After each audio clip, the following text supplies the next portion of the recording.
10 लक्षण व्रत कथा। उत्तम क्षमा मार्दव आर्जव सत्य शौच संयम तप जान त्याग आकिंचन ब्रह्मचर्य मिलिए 10 लक्षण धर्म बखान। ये स्वाभाविक आत्मा के गुण जे नर धरे सुधि गुणवान तिनपन वंद्य कथा 10 लक्षण व्रत की कहू सुनो मनान। धातकीकंड द्वीप के पूर्व विदेश क्षेत्र में विशाल नाम का एक नगर है। वहाँ का प्रियंकर नाम का राजा अत्यंत नीति निपुण और प्रजावत्सल्य था। रानी का नाम प्रियंकरा था और इसके गर्भ से उत्पन्न हुई कन्या का नाम मृगांकलेखा था। इसी राजा के मंत्री का नाम मतिशेखर था और इस मंत्री के उसकी शशि प्रभा स्त्री के गर्भ से कमलसेना नाम की कन्या थी। इसी नगर के गुणशेखर नामक एक सेठ के यहाँ उसकी शीलप्रभा नाम की सेठानी से एक कन्या मदनवेगा नाम की उत्पन्न हुई थी और लक्ष्य भट्ट नामक ब्राह्मण के घर चंद्रभागा भार्या से रोहिणी नाम की कन्या उत्पन्न हुई थी। ये चारों कन्याएं अत्यंत रूपवान, गुणवान तथा बुद्धिमान थी। वे सदा धर्म आचरण में सावधान रहती थी। एक समय वसंत ऋतु में ये चारों कन्याएं अपने अपने माता पिता की आज्ञा लेकर वन क्रीड़ा के लिए निकली।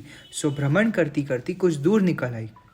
जब यह वन की स्वाभाविक शोभा को देखकर आवाहित हो रही थी, उसी समय उनकी दृष्टि वहां विराजमान महामुनिराज पर पड़ी और वह मुनिराज को नमस्कार कर धर्मोपदेश सुनने लगी। इस प्रकार उपदेश सुनकर वे चारों कन्याएं हाथ जोड़कर पूछने लगी, हे नाथ, ये तो हमने सुना, अब दया करके हमको ऐसा मार्ग बताइए कि जिससे इस पराधीन स्त्री पर्याय तथा जन्म मरण आदि के दुखों से छुटकारा मिले। तब श्री गुरु बोले, बालिकाओं सुनो, यह जीव अनादिकाल से मोह भाव को प्राप्त हुआ विपरीत आचरण करके ज्ञानावर्णादि अष्ट कर्मों को बांधता है और फिर पराधीन हुआ संसार में नाना प्रकार के दुख भोगता है। सुख यथार्थ में कहीं बाहर से नहीं आता है, न कोई भिन्न पदार्थ ही है, किंतु वह अपने निकट ही आत्मा में अपने ही आत्मा का स्वभाव है।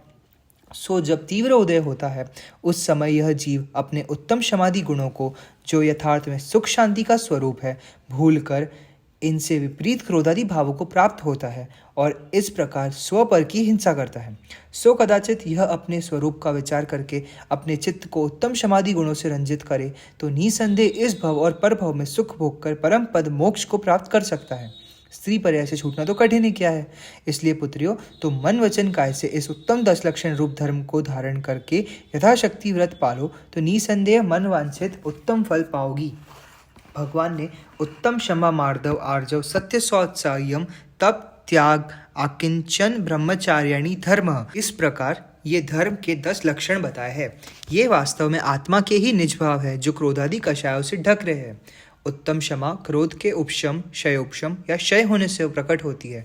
इस प्रकार उत्तम मार्दव मान के उपशम, क्षयोपशम व क्षय होने से होती है। उत्तम आर्जव माया के नाश होने से होती है। सत्य मिथ्यात्व मोह के नाश होने से होती है। शौच लोभ के नाश से होता है। संयम विषयानुराग कम व नाश होने से होता है। तप इच्छाओं को रोकने मन वश करने से होता है। त्याग ममत्व भाव कम व नाश करने से होता है। आकिंचन निष्प्रता से उत्पन्न होता है और ब्रह्मचर्य काम विकार तथा उनके कारणों को छोड़ने से उत्पन्न होता है। इस प्रकार ये दशो धर्म अपने प्रतिघातिक दोषों के क्षय होने से प्रकट होते हैं। क्षमावान प्राणी कदापि किसी जीव से वैर विरोध नहीं करता है और न किसी को बुरा भला कहता है, किंतु दूसरों के द्वारा अपने ऊपर लगाए हुए दोषों को सुनकर अथवा आए हुए उपद्रवों पर भी विचलित चित्त नहीं होता और उन दुख देने वाले जीवों पर उल्टा करुणा भाव करके क्षमा देता है तथा अपने द्वारा किए हुए अपराध की क्षमा मांग देता है। इस प्रकार यह क्षमावान पुरुष सदा निर्भय हुआ अपना जीवन सुख शांतिमय बनाता है। इसी प्रकार मार्दव धर्मधारी नर के क्षमा तो होती है, किंतु जाति कुल ऐश्वर्य विद्या तप और रूपादि समस्त प्रकार के मदों के नाश होने से विनय भाव प्रकट होता है। अर्थात वह प्राणी अपने से बड़ों में भक्ति व विनय भाव रखता है और छोटों में करुणा व नम्रता रखता है। सबसे यथायोग्य मिष्ट वचन बोलता है और कभी भी किसी से कठिन शब्दों का प्रयोग नहीं करता। इसी से यह मिष्टभाषी विनयी पुरुष सर्वप्रिय होता है और किसी से द्वेष न होने से आनंद जीवन यात्रा करता है। आर्जव धर्मधारी पुरुष क्षमा और मार्दव धर्म पूर्वक ही आर्जव धर्म को धारण करता है। इसके जो कुछ बात मन में होती है सो ही वचन से कहता है और कही बात को पूरा करता है। इस प्रकार यह सरल परिणामी पुरुष निष्कपट होने के कारण निश्चिंत तथा सुखी होता है। सत्यवान पुरुष सदैव जो बात जैसी है अथवा वह जैसी उसे जानता है समझता है वैसा ही कहता है, अन्यथा नहीं कहता। कहे गए वचनों को नहीं बदलता और न कभी किसी को हानि व दुख पहुंचाने वाले वचन बोलता है। वह तो सदैव अपने वचनों पर दृढ़ रहता है। इससे उत्तम क्षमा मार्दव आर्जव ये तीनों धर्म अवश्य ही होते हैं। वह पुरुष अन्यथा प्रलापी न होने से विश्वास पात्र होता है और संसार में सम्मान व सुख को प्राप्त होता है।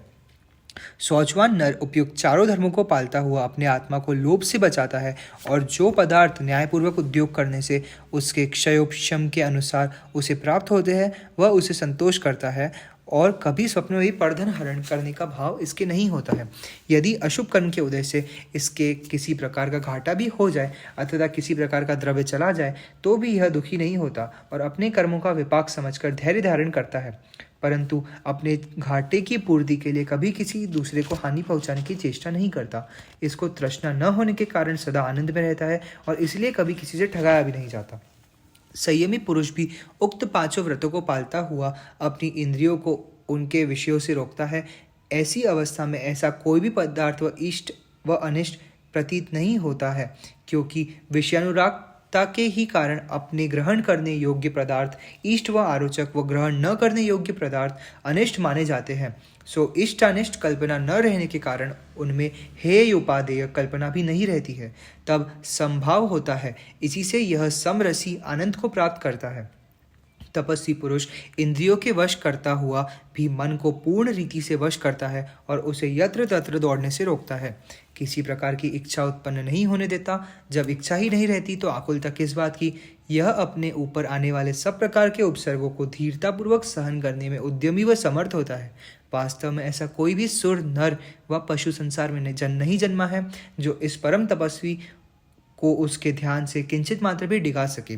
इसलिए इस महापुरुष के एकाग्र चिंत निरोध रूप धर्म व शुक्ल ध्यान होता है, जिससे यह अनादि से लगे हुए कठिन कर्मों को अल्प समय का नाश करके सच्चे सुखों को अनुभव करता है।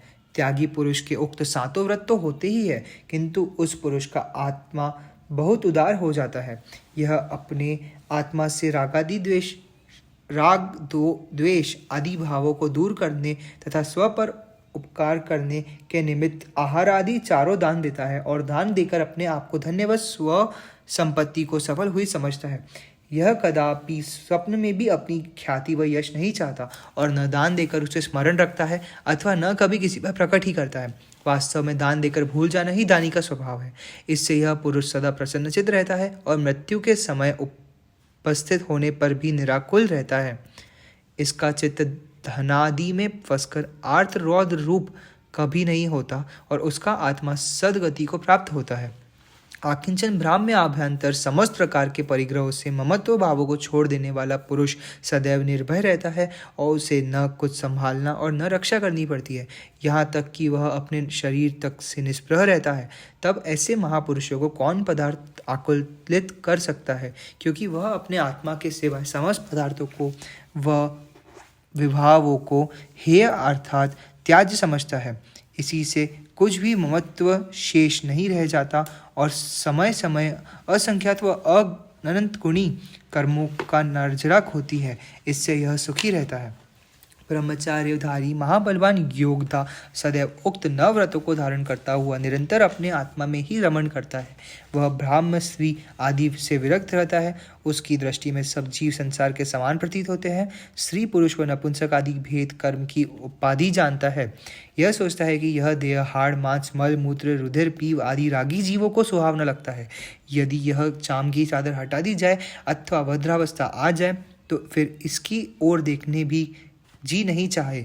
इत्यादि ऐसे घृणित शरीर में क्रीड़ा करना क्या है, मानो मल के क्रीड़ावत उसमें अपने आप को फंसाकर चतुर्गति के दुखों में डालना है। इस प्रकार यह सुभट काम के दुर्जय किले को तोड़कर अपने अनंत सुखमय आत्मा में ही विहार करता है।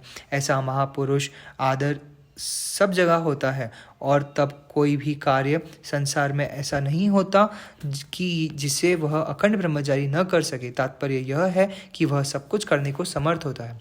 इस प्रकार इन दशों धर्मों का संक्षिप्त स्वरूप कहा, सो तुमको निरंतर इन धर्मों को अपनी शक्ति अनुसार धारण करना चाहिए। अब इस 10 लक्षण व्रत की विधि कहते हैं।